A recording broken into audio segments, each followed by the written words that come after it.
cooking ina, maradyaw na adlaw mga taga Siargao. Good dog po svenska. Good day to everyone. Welcome all of you to my favorite place in the house, my kitchen. This video, mga cooking ina or cooking mother, I am going to share the food that I often cook here in my kitchen. Easy and quick to prepare. Known here in Sweden as Entrecôte or Ribeye Steak. This recipe you can cook as well done, medium rare, or rare, depending on your taste. My family likes medium rare. The ingredient we need in this recipe are, of course, first the entrecôte or ribeye, then the salt. This is a rock salt, and ground black pepper, and some butter to fry in.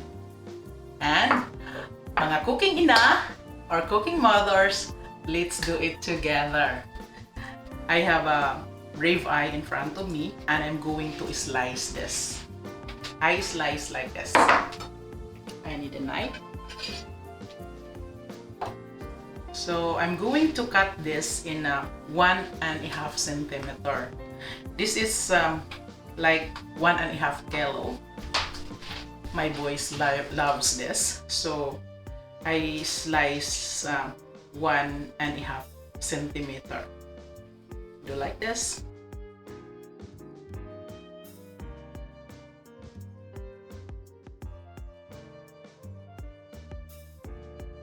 Look, mga cooking ina, this is a ribeye here in Sweden. Like this stick.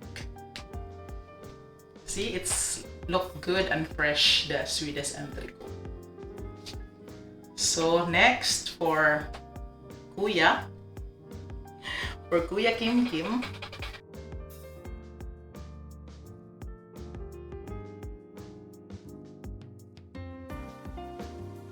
and then for Ate Minette,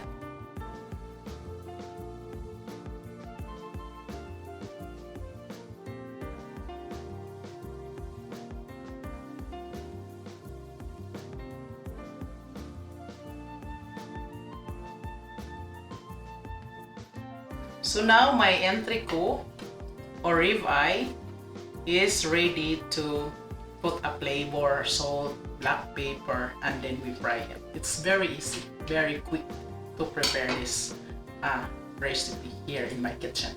And then now we're going to put our salt first. We do like this. This is a rock salt. We do like this.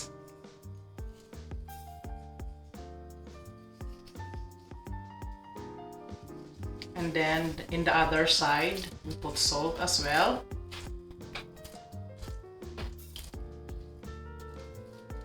I like this Swedish entrecôte. I need more salt. We do like this.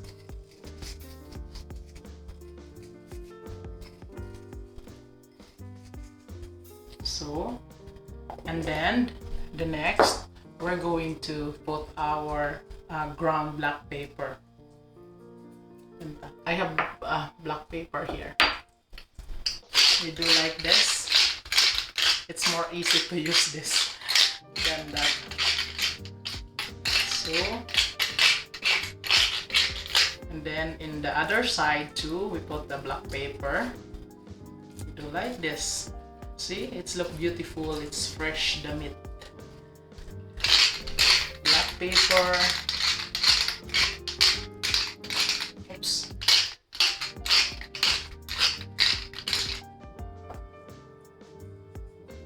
And then our entrecôte or ribeye steak is ready to fry.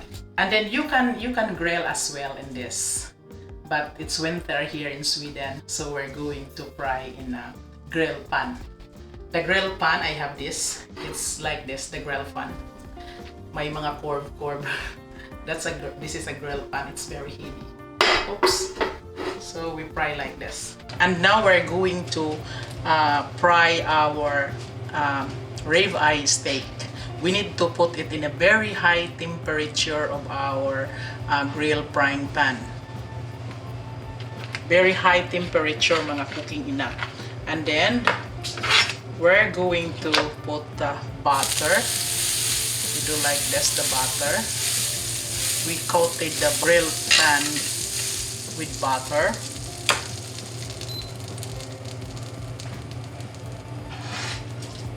And then like that, it's very hot.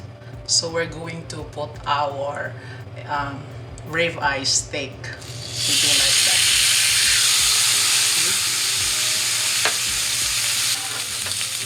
You can estimate mga cooking ina if it's medium rare or still rare.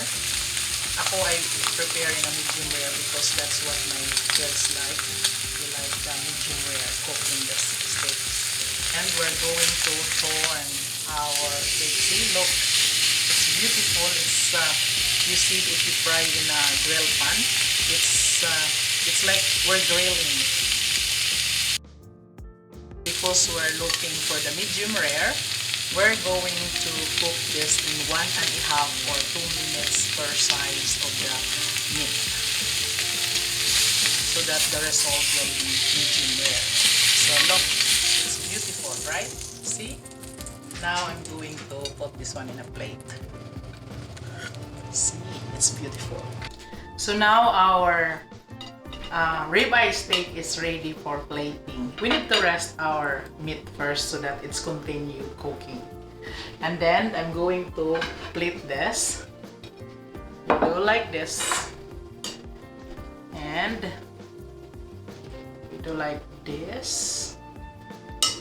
And I prepare a salad for the steak and mayonnaise. You can use also in this mushroom sauce. In the next video, I'm going to show you guys how I make the mushroom sauce for this. It's very good too. But now, because I'm in hurry, my kids are hungry, so I'm using the mayonnaise sauce. So we do like that. And then some salad. I'm going to put olive oil. Olive oil like this. And vinegar, white vinegar. Do like that. And then we mix like this. Oops. And then we are going to put a salad beside in our ribeye steaks. So see, it's look beautiful. So look mga cooking ina. It's look like we're eating in the restaurant, right? It's look beautiful with mayonnaise, salad, and ribeye steak. So happy lunch mga kids! And thank you for joining me here in Cooking Ina. Hope you like, share, comment, subscribe, and press the bell button for your notification. Have a good weekend everyone. God bless. Bye!